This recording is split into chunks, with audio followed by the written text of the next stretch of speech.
Despite a financial crisis, a lot of people still want their dream car, and in today's video I'm going to talk to you about 5 Maseratis that are pretty cheap for what they are. Now, yes, the maintenance will be high on them, but they are 5 Maseratis that you cannot ignore, and they're pretty bargains, really. So, hope you enjoyed today's video. I'm Cars with Ben. Let's jump straight into it. Now, the first Maserati on this list, I promise, is an absolute stinker. It's the QuattroPorte, the original 2005 version, which came with a 400 horsepower Ferrari engine, which got to 5.2 seconds to 60. And it was an amazing, beautiful car. Better, I think, than the new QuattroPortes at least. And the reason I put this car on the list is because I do think it's an absolute gem. And given that it had a £70,000 to £90,000 price tag, the depreciation on these has certainly dropped. Now, yes, they might be unreliable at times with the flappy paddle gear shift, which was a bit stupid in a 4-door car, I think.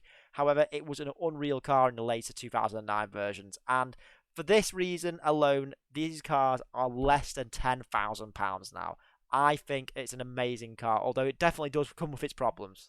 Another cheap Maserati you could also purchase is the Maserati Gran Turismo, and the Gran Turismos have been with us for over 10 years now, so it's quite a familiar car, and in my opinion, probably my favourite Maserati that has been made, just given that the fact it sounds amazing, looks amazing, and at this price isn't too bad given it's dropped quite a bit. Still look really stunning, even 10 years on, given the right spec. Now, these are heavy in running costs, let's not forget, and even a Maserati claim of 20 mpg driving ability, it will probably be much less once you give it its full potential. And the reliability is not too bad. It just is a bit of a heavy car for most people. So it's really a car that you would buy once you get into your 50s, let's say. However, I still think it's an excellent used bargain because it's still a great looking car.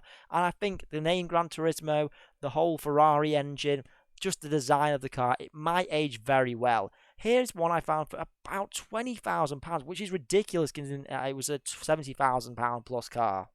Now, for most people, entry into the Maserati range is going to be limited, and you're going to look at something like a Coupe Spider, or known as the 4200, which is the smaller Maserati Coupe. But I think this is still a really cool car. This was released back in 2001 and was built up until 2007, and this is, again, a car that used a lot of Ferrari components in its engine and its chassis, and it was just a great car. Now, it might not be that reliable, let's be honest, but interior was stunning. It was almost reminiscent of an Alfa Romeo in many ways, and because this car is the smallest Maserati, as there's not many of them, it allows people to really or possibly think about getting one of these, because it's still a doable car for around 10 grand, as I'll show you in a minute. The Spider looks excellent, and they did make them from a different year, so I'd probably suggest buying ones that were a bit newer. However, there's a list of issues that you can see, but really wasn't too bad. It's a Spider for about 20 grand, but I've also seen some for less than about 10 if you went for an even worse. However, it wouldn't be advised.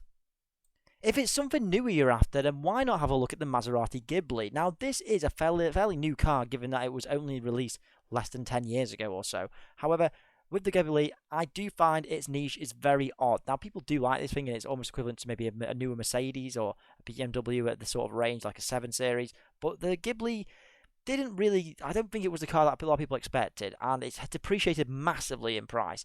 And it was also not great for its V6 engine. Auto Trader gave it a 3 out of 5, What Car 2, and Top Gear gave it a 5 out of 10. So obviously something was wrong with this car, and it was a fairly bit of an issue when it came to just being an expensive big car where you could go cheaper. Now, I do think they're alright, but here is the depreciation on one. It's £15,000 for what is effectively 80,000 miles. And finally on the list, we have the Maserati BiTurbo, a car that you might not be familiar with if you haven't watched Top Gear too much or into your cars. But the BiTurbo is a car that was created from 1980 to 1994, and it was around for about 10 years. But back in this day, it did mean Maserati were hideously unreliable, and to be honest, still could be for given an Italian car. Now, it came with a 2-litre twin turbocharged V6, and it was a stonker of an engine. It was great. I think the car was a bit boxy, but it was the 80s, so it was fine.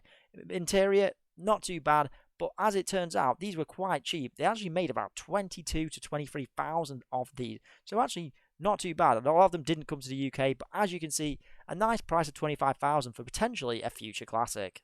I do hope you've enjoyed today's video of cheap Maseratis, or at least bargain Maseratis that have dropped significantly in price. If you have, don't forget to leave a like, subscribe, it really helps me out as I make great car content each week for you guys to enjoy. I'll see you in the next one.